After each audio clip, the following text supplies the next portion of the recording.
دعا کے بارے میں رسول اکرم صلی اللہ علیہ وسلم کی ہدایت کیا ہے؟ فرمایا الدعاء مخ العبادہ، دعا عبادت کی روح ہے، دعا عبادت میں اصل ہے، دعا عبادت کا مغز ہے، دعا عبادت کا مغز ہے، یہ خلاصہ ہے۔ توجہ رکھنا، اللہ کے نبی یہ بات سمجھا رہے ہیں کہ دعا عبادت کا مغز ہے۔ تم نے نماز پڑھی کیوں؟ اللہ سے مانگیں، جب مانگنے کا وقت آیا فرض نماز کے بعد دعا نہیں مانگنی تو نماز کیوں پڑھی ہے؟ مانگنے کا وقت آیا تو کہا یہ نہیں مانگنی۔ ایک آدمی پہلے بیت الخلاء جاتا ہے، طہارت حاصل کرتا ہے، پھر وضو کرتا ہے، پھر مسجد میں آتا ہے، پھر سنت پڑھتا ہے، پھر فرض کی انتظار کرتا ہے، پھر فرض نماز پڑھتا ہے، اور نماز کے بعد جب اللہ سے مانگنے اور اللہ کے دینے کا وقت آتا ہے یہ چلا جاتا ہے۔ کیوں؟ یہ دعا مانگنی سنت نہیں ہے۔ کیوں چلا گیا؟ وقت کم ہے، کیوں چلا گیا؟ مجھے جلدی ہے۔ 1 سے لے کے 30 تاریخ تک مزدوری کی ہے، روزانہ 8 گھنٹے، تاکہ 1 کو پیسے مل جائیں 20,000۔ ماں انتظار میں ہے، بیوی انتظار میں ہے، بلات ان کے ہاتھ میں ہے، بجلی کا بل، گیس کا بل، آٹے کا بل، چینی کا بل، دودھ کا بل، بچوں کی فیسیں۔ اور بھئی 1 آ گئی، پیسے لائے ہو؟ نہیں۔ کیوں؟ پیسے ملنے تھے لیکن امی جان وہاں لمبی لائن لگی تھی، 1 گھنٹے بعد باری آنی تھی۔ ماں نے کہا بیٹا 30 دن روزانہ 8 گھنٹے مزدوری کرتا رہا اس 20,000 کے لیے، اور جب 20,000 لینے کا وقت آیا تو کیوں نہیں لے رہا ہے؟ اور جی 1 گھنٹے بعد میری باری آنی تھی، 30 دن 8 گھنٹے کام کر لیا، اور جب ملنے کا وقت آیا تو 1 گھنٹہ انتظار نہیں کرتا۔ طہارت حاصل کر لی، وضو کر لیا، مسجد آ گیا، سنتیں پڑھ لی، نماز پڑھ لی، اور جب اللہ کے دینے کا وقت آیا دوڑ رہا۔ کیوں؟ میرے پاس ٹائم نہیں ہے، وقت بہت تھوڑا ہے۔ یہ اس مزدور کی طرح ہے کہ جس کو 1 گھنٹہ نہیں ہے مزدوری لینے کے لیے اور روزانہ 8 گھنٹے ہیں مزدوری کرنے کے لیے، یہ اس بندے کی طرح۔ اچھا، اور بعض باتیں اتنی عجیب ہیں مجھے بہت تعجب ہوتا ہے، اتنی عجیب باتیں ہیں۔ تعویل نہیں کرنی، تعویلیں نہ کریں۔ ہم نے کہا جی نہ کریں۔ صحیح بخاری میں ہے، اللہ کے نبی صلی اللہ علیہ وسلم سے پوچھا گیا ای الدعاء اسمع، لفظ یاد رکھو، کیا لفظ ہے؟ ای الدعاء اسمع، وقف کی وجہ سے اسمع کہتے ہیں۔ ای الدعاء اسمع، اللہ کے نبی سب سے زیادہ قبول ہونے والی دعا کون سی ہے؟ فرمایا دبر الصلوات المکتوبہ، فرض نماز کے بعد والی دعا سب سے جلدی قبول ہوتی ہے۔ ہم کہتے ہیں ثابت ہی نہیں ہے، کیا لفظ ہے؟ دعا۔ اچھا، جب حدیث پڑھیں گے نا لوگ اس کا جواب کیا دیں گے؟ اس دعا سے مراد ہے اذکار۔ ہم نے کہا یہ تعویل ہے جو جائز نہیں ہے، اور کوئی تم سمجھا بھی کرو، تو تمہیں سمجھ آ رہی؟ اور جی امام ابو حنیفہ طویلیں کرتے ہیں، فقہاء طویلیں کرتے ہیں۔ میں نے کہا نہیں کرتے، ہم بھی نہیں کرتے، تم بھی نہ کرو۔ اللہ کے نبی سے پوچھا ای الدعاء اسمع، سب سے زیادہ جلدی قبول ہونے والی دعا کون سی ہے؟ آپ نے فرمایا دبر الصلوات المکتوبہ، فرض نماز کے بعد والی دعا۔ لو بھئی دعا ہے فرض کے بعد؟ نہیں جی، اس دعا سے مراد ہے اذکار۔ ہم نے کہا تعویل نہ کرو، نہیں سمجھ آئی؟ تعویل نہ کرو۔ اب کیوں تعویل کی ہے؟ دعا کا معنی دعا ہی کرو نا، سبحان اللہ، الحمدللہ، اس کو ذکر کہتے ہیں، اس کو دعا نہیں کہتے۔ کیوں تعویل کرتے ہو؟ حکیم الامت حضرت تھانوی رحمۃ اللہ علیہ کے پاس ایک بندہ آیا، آنکھوں کا بھی اندھا، دل کا بھی اندھا، آنکھوں کا بھی اندھا اور دل کا بھی اندھا۔ حضرت تھانوی سے کہا میں نے آپ سے گفتگو کرنی ہے، فرمایا میں نے نہیں کرنی۔ کہا جی کیوں؟ فرمایا تجھ سے گفتگو کرنے کا فائدہ نہیں ہے۔ کہا جی فائدہ کیوں نہیں؟ فرمایا تو گمراہ ہے۔ اس نے کہا جی میں گفتگو تو گمراہ سے کی جاتی ہے تاکہ دلائل سمجھ آئے تو بندے کو ہدایت مل جائے۔ فرمایا بھی تجھے ہدایت مل بھی گئی پھر بھی فائدہ نہیں، تو ضلالت پر ہے، ہدایت پر نہیں ہے۔ اگر میرے دلائل سے ہدایت مل بھی گئی تو پھر بھی فائدہ نہیں ہونا۔ کہا جی کیوں فائدہ نہیں ہونا؟ فرمایا اگر تو ہدایت مل بھی گئی تجھے تو ٹھیک ہو بھی گیا، تو انہیں جنت میں پھر بھی نہیں جانا، تو اتنی محنت تجھ پر کرنے کی کیا ضرورت ہے؟ تجھے ہدایت نہ ملے پھر بھی جہنم میں جانا ہے، ہدایت مل گئی پھر بھی جہنم میں جانا ہے، تو تجھے سمجھانے کا فائدہ؟ اب کیسی بات کرتے ہیں؟ فرمایا قرآن کریم میں ہے، قرآن کریم میں ہے کہ تو اگر ہدایت تجھے مل گئی تو انہیں جنت میں پھر بھی نہیں جانا۔ کہا جی قرآن کریم میں میرے بارے میں؟ فرمایا ہاں تیرے بارے میں۔ کہاں لکھا ہے؟ فرمایا 15واں پارہ سورہ بنی اسرائیل میں ہے، من کان فی ھذہ اعمیٰ فہو فی الآخرۃ اعمیٰ، جو دنیا میں اندھا ہے وہ قیامت کے دن بھی اندھا ہوگا، جنت میں اندھا نہیں جائے گا، دیکھنے والا جائے گا۔ تجھے ہدایت ملے بھی گی تو نے پھر بھی فائدہ نہیں۔ اس نے کہا اس آیت کا مطلب یہ نہیں ہے۔ فرمایا کیا ہے؟ کہا جی اس آیت کا مطلب جو دنیا میں اندھا ہے یعنی ہدایت پر نہیں ہے، وہ قیامت کے دن اندھا ہوگا، یعنی یہ آنکھیں اس کی نہیں ہوگی۔ تو اس دنیا میں اندھے ہونے کا معنی نبینا ہونا نہیں ہے، دنیا میں اندھا ہونے کا معنی ہدایت سے محروم ہے۔ فرمایا بھئی یہ تو تعویل ہے۔ یہ کیا ہے؟ تیرا اور ہمارا تو جھگڑا ہی یہ ہے، تو نے کہا میں امام حنیفہ کو نہیں مانتا، میں تقلید نہیں کرتا کیونکہ وہ تعویلیں کرتے ہیں۔ تیرا میرا تو جھگڑا ہی یہ ہے۔ اب بتا اگر تعویل نہ کریں تیرا جنت میں جانا ثابت ہو سکتا ہے؟ کہا جی نہیں۔ فرمایا بات سمجھ آ گئی ہے؟ کہا جی آ گئی۔ تھانی فرمایا میں اس لیے کہہ رہا تھا کہ تعویل نہ کرے تو تیرا جنت میں جانا ثابت نہیں ہو سکتا، تعویل کریں گے تو جنت میں جائے گا۔ تو جو تجھے گلہ امام حنیفہ پر تھا نا، وہ تعویلیں کیوں کرتے ہیں، وہی گلہ ہمارا تیرے اوپر ہے، تو تعویل کیوں کرتا ہے؟ کہا جی حضرت مجھے بات سمجھ آ گئی۔ فرمایا جزاک اللہ، بہت اچھا وہ سمجھ آ گئی۔ آپ کو سمجھ آ رہی؟ مجھ سے ایک ساتھی نے مسئلہ پوچھا کہ مولانا صاحب ہم یہاں نماز پڑھتے ہیں اور فرض نماز کے بعد اگر ہاتھ اٹھا کے دعا مانگے تو فوراً لوگ کہتے ہیں بدعت ہے، یہ کہاں سے ثابت ہے، اس کا حوالہ دو۔ پھر میں نے کہا تم نے ان سے کہنا ہے جب کہیں نا بھئی یہ کہاں سے ثابت ہے، حوالہ بعد میں دینا تیرے بس میں نہیں ہے، تو مولوی نہیں ہے۔ ہم علماء کو وہ جواب دیتے ہیں جو علماء کی شان کے لائق ہے، اور غیر علماء کو وہ جواب سمجھاتے ہیں جو ان کی حیثیت کے مطابق ہے اور وہ جلدی آگے دے سکتے ہیں۔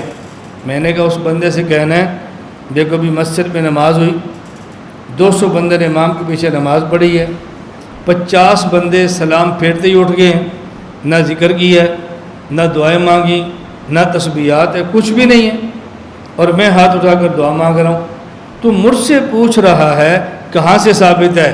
یہ جو 50 بندے بغیر ذکر کے باہر گئے ہیں تو ان سے کیوں نہیں پوچھتا؟ بغیر تسبیحات کے اٹھ کے جانا یہ کہاں سے ثابت ہے؟ ان سے پوچھنا۔ اگر مسئلہ ثبوت کا ہوتا تو ان سے پوچھتا، تو ان سے نہیں پوچھتا تو مجھ سے پوچھتا ہے۔ اس کا مطلب مسئلہ ثبوت کا نہیں ہے، مسئلہ ہم سے لڑائی کا ہے۔ بس آپ کو سمجھ آ رہی؟ الدعاء مخل، دعا عبادت کا مغز ہے۔ ہمارے احناف فقہا نے لکھا ہے کہ فقہ قرآن اور حدیث کا مغز ہے، فقہ قرآن اور حدیث کا مغز ہے۔ ایک بندہ مجھے کہنے لگا کہ مولانا صاحب یہ قرآن اور حدیث کی توہین ہے، آپ بادام لیتے ہیں، ایک بادام کے اوپر چھلکا ہے، ایک اندر مغز ہے، ایک مغز ہے۔ آپ مغز کو رکھتے ہیں، چھلکے کو پھینک دیتے ہیں۔ تو جب تم نے کہا فقہ قرآن حدیث کا مغز ہے تو تم نے قرآن حدیث کو چھلکا کہہ دیا اور فقہ کو مغز کہہ دیا۔ چھلکے پھینکتے ہیں اور مغز کو لیتے ہیں، یہ تو تم نے قرآن حدیث کی توہین کی ہے۔ میں نے کہا پکا رہنا، اس بات پہ پکا رہنا۔ کیا مطلب؟ میں نے کہا تو پکا رہنا، اب میں حدیث پڑھتا ہوں تو نے فتویٰ لگانا ہے۔ رسول اللہ صلی اللہ علیہ وسلم فرماتے ہیں الدعاء مخ العبادہ، دعا عبادت کا مغز ہے۔ رکوع چھلکا، قیام چھلکا، تلاوت چھلکا، سجدہ چھلکا، تشہد چھلکا اور بعد میں دعا مغز۔ تو حضور پاک نے رکوع سجدے کی توہین کر دی نا، لگا فتویٰ۔ میں نے کہا لگاؤ فتویٰ۔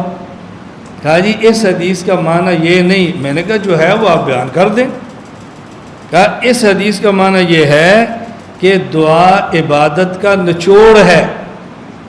کیا مطلب؟ مقصود دعا سے، مقصود عبادت سے اللہ سے لینا ہے، تو جب اللہ دیتے ہیں تم لیتے کیوں نہیں؟ میں نے کہا اسی طرح جملے کا معنی یہ ہے کہ یہ فقہ قرآن حدیث کا نچوڑ، قرآن حدیث کا خلاصہ ہے۔ قرآن سے مقصود بھی مسائل پہ عمل ہے، حدیث سے مقصود بھی مسائل پہ عمل ہے، اور جو مسائل قرآن حدیث سے نکلتے ہیں اسی کا نام فقہ ہے، اسی کا نام فقہ ہے۔ میں نے کہا بھی کوئی اور بات؟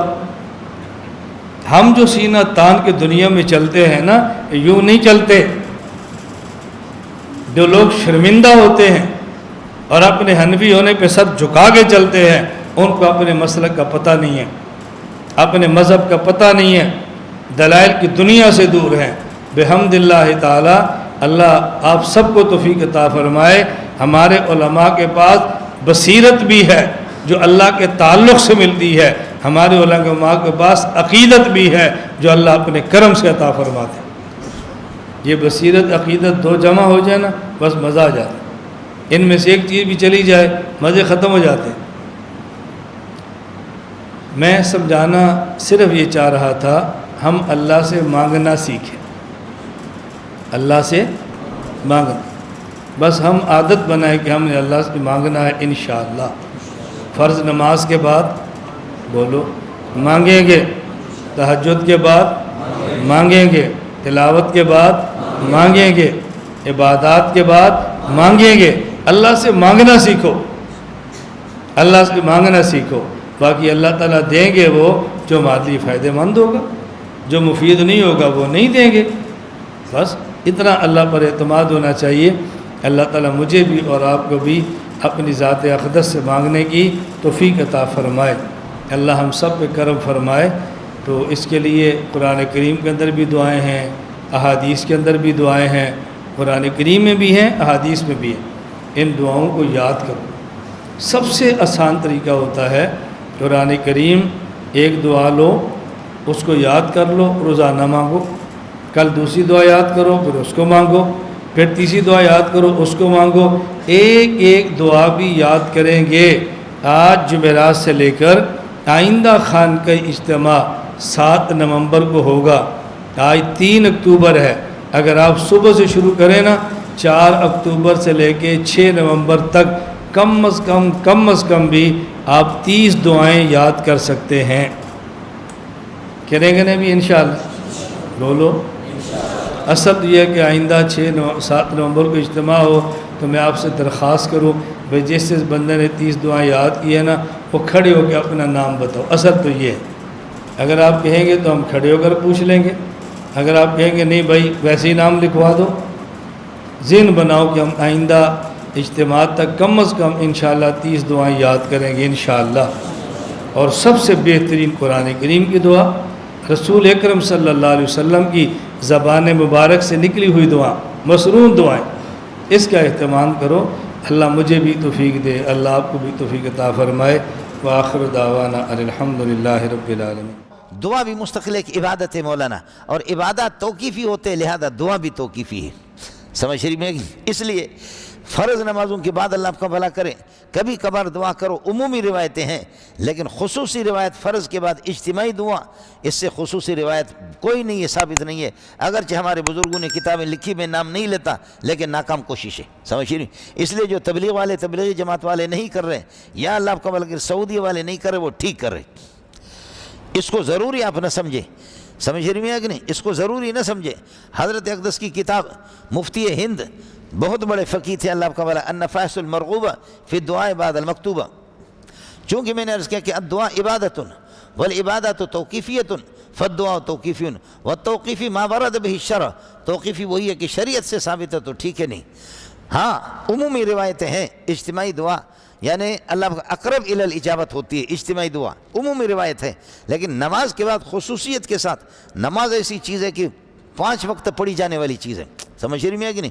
اس لیے کبھی کبھار اس کو ترک بھی کر دو، تاکہ یہ اس کو ضروری آپ نہ سمجھے، سمجھ رہی ہے کہ نہیں؟ ضروری نہ سمجھے۔ یہی وجہ ہے کہ آپ یہ دیکھیں کہ فجر میں ہم یہ کہ یاسین پڑھ کر کے اپنے بس کوئی الگ تھلگ ہو کر اجتماعی دعا کا کوئی انتظار نہیں کرتے، سمجھ رہی ہے کہ نہیں؟ آپ مجھے بتاؤ پٹھانوں کے ہم پاس جاؤ، جیسے نماز میں نے شروع کر دیا اللہ اکبر، یہ تکبیر تحریم ہے، اب درمیان میں تو بولے گا نہیں، بولے گا نا، تکبیر تحریم ہو گیا، اور السلام علیکم ورحمۃ اللہ، السلام، ختم ہو گئی نماز۔ نماز کی ابتدا اللہ اکبر سے، نماز ختم ہوگی السلام علیکم۔ دعا کی بھی تکبیر تحریم ہے، تم لوگوں نے بنایا، دعا کی تکبیر تحریم ہے، دعا کی سلام، ہاں، اللہم انت السلام ومنک السلام تبارکت یا ذی الجلال والاکرام۔ اے سب جنازہ پتریا کرتے کرتے ہاتھ اٹھا کر کے یہ دعا کی تکبیر تحریم شروع ہو گئی ہے، اب کوئی اس سے پہلے جا نہیں سکتا۔ ہمارے گناہوں کو بخش دیں، صغیرہ کو بھی بخش دیں، کبیرہ کو بھی بخش دیں، دانستہ کیے بخش دیں، نادانستہ کیے بخش دیں۔ میں ایسا بے غیرت ہوں کہ میں نے خود ہی رٹا لگایا ہے، میری توجہ نہیں ہے تو مقتدیوں کی کیا توجہ ہوگی؟ مقتدی کہتے ہیں آمین آمین آمین، درمیان میں کوئی نہیں جان سکتا۔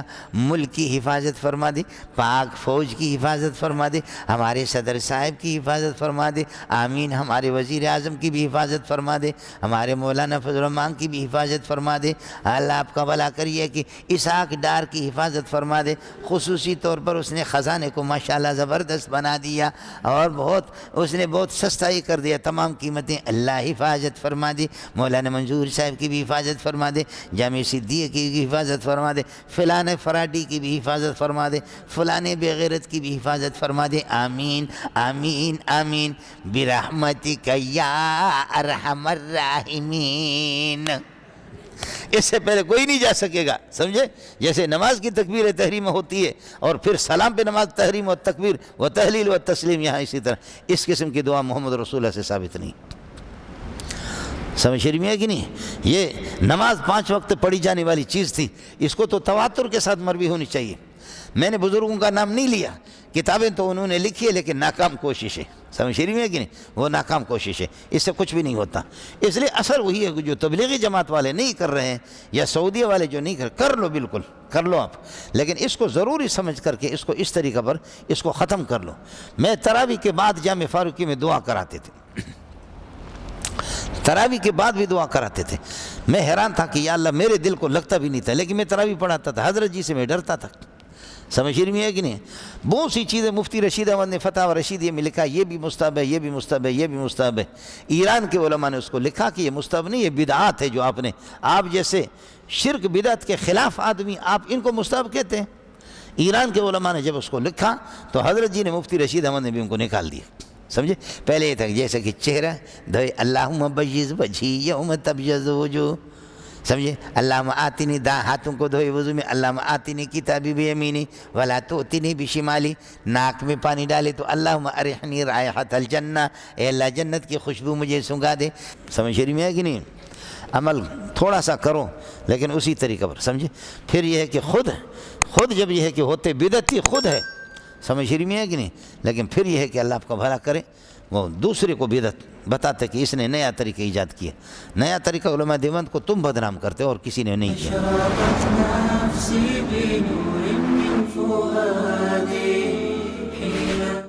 محمد مبشر ڈیرہ اسماعیل خان سے، السلام علیکم مفتی صاحب، سوشل میڈیا کے بہت سے لوگ کسی عالم صاحب کے نام لے رہے ہیں کہ میں نے بہت تلاش کیا مگر فرض نماز کے بعد دعا کا ثبوت آپ صلی اللہ علیہ وآلہ وسلم اور صحابہ کرام رضی اللہ تعالیٰ عنہ سے نہیں ملا، آپ اس کے بارے میں کیا کہتے ہیں؟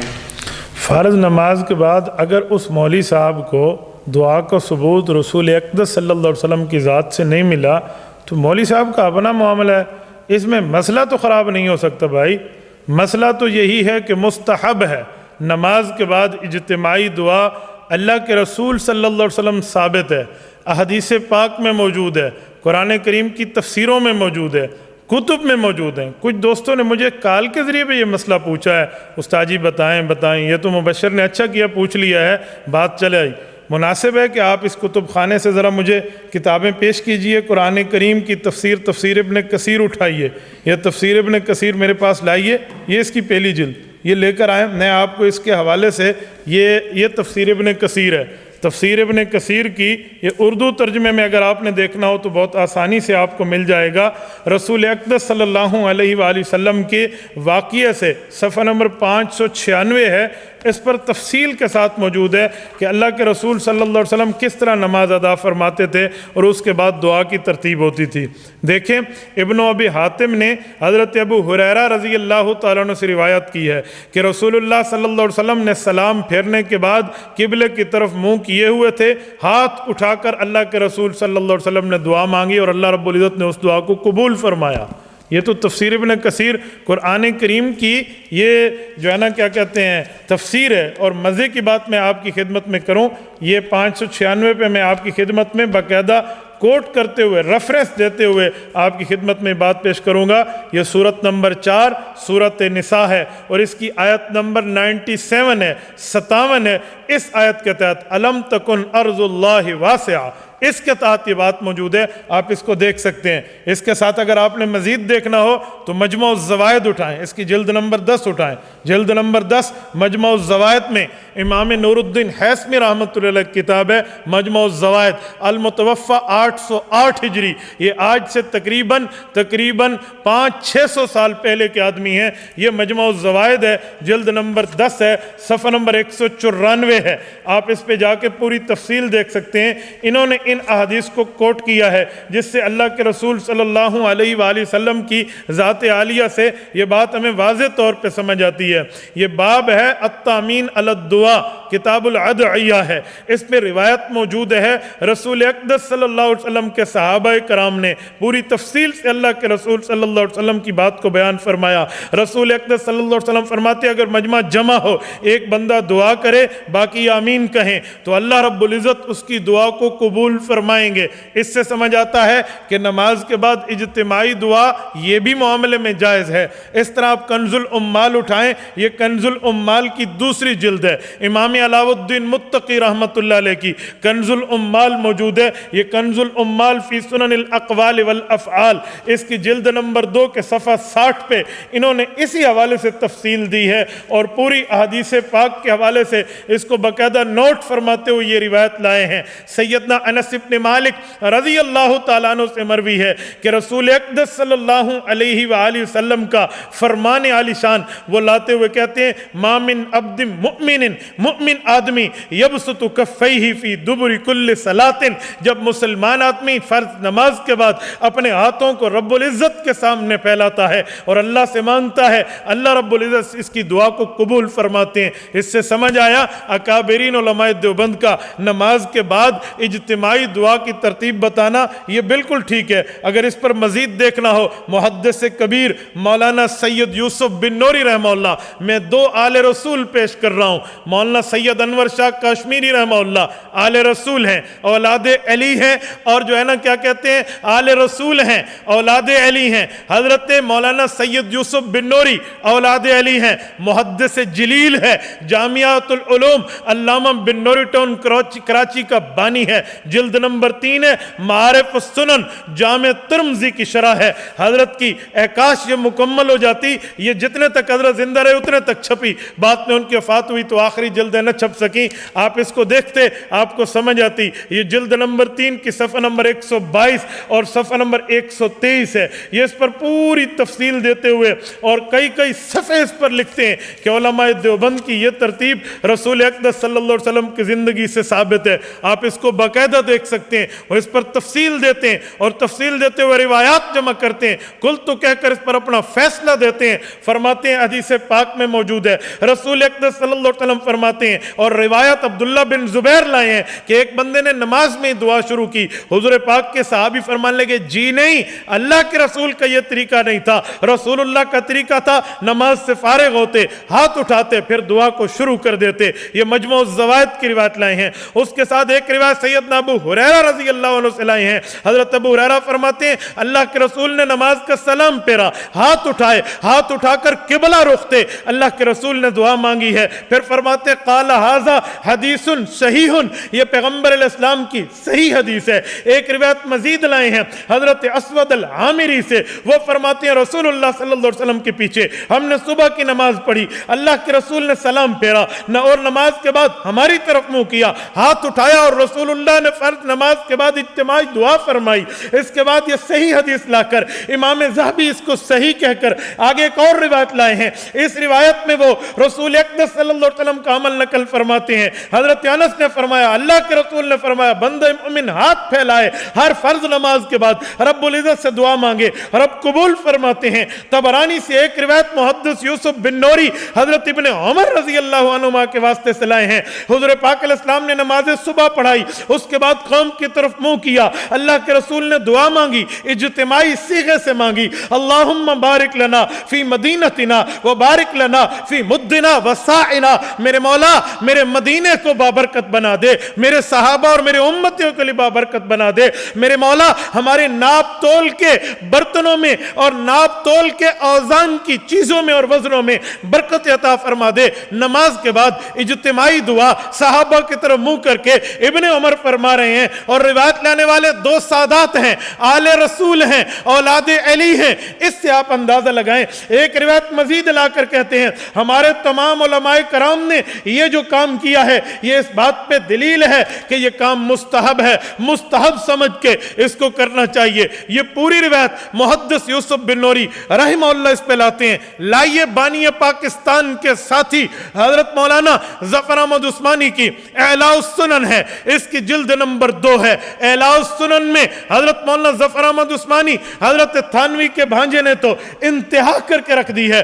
صفحہ 993، صفحہ 999، صفحہ 1004، یہ پوری تفصیل سے لائے ہیں۔ میں آپ کی خدمت میں کیا تفصیل پیش کروں، میں ہیڈ لائنز آپ کی خدمت میں پیش کرتا ہوں تاکہ اس سے آپ اندازہ لگائیں کہ یہ کس طرح ثابت ہے اور پیغمبر صلی اللہ علیہ وسلم کے صحابہ کے عمل سے ثابت ہے۔ وہ اس پر روایت لاتے ہوئے یہ تفصیل دیتے ہیں، رجالہ ثقات، کہتے ہیں جو حدیث لا رہا ہوں اس کے راوی بڑے مضبوط ہیں، حدیث بالکل ٹھیک ہے، اور حدیث پاک لائے عبداللہ بن زبیر کے واسطے سے، فرمایا اللہ کے رسول جب نماز کا سلام پھیرتے ہاتھ اٹھاتے اور دعا ارشاد فرماتے۔ اس کو امام بخاری کے استاد امام ابن ابی شیبہ نے بھی نقل فرمایا ہے، محدث کبیر، فقیہ کبیر، مفسر کبیر حضرت علامہ جلال الدین سیوطی رحمہ اللہ نے پورا رسالہ لکھ کر نقل فرمایا ہے، امام طبرانی نے نقل فرمایا ہے۔ پھر آگے چل کے اسی پر ایک روایت مزید لاتے ہوئے کہتے ہیں کہ ہاتھ اٹھا کر فرض نماز کے بعد دعا کرنا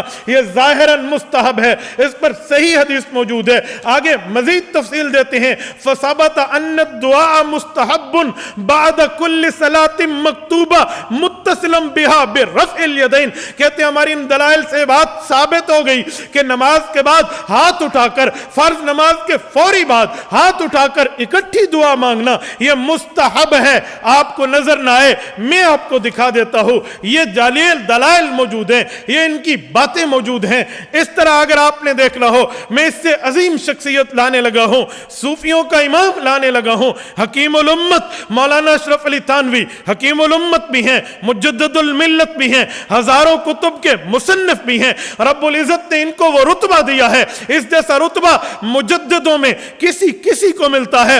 امداد الفتاوی حضرت تھانوی رحمت اللہ علیہ کا مایاناز فتاوی موجود ہے، جلد نمبر 1 ہے، آپ کو نہیں ملتا۔ یہ مکتبہ دارالعلوم کراچی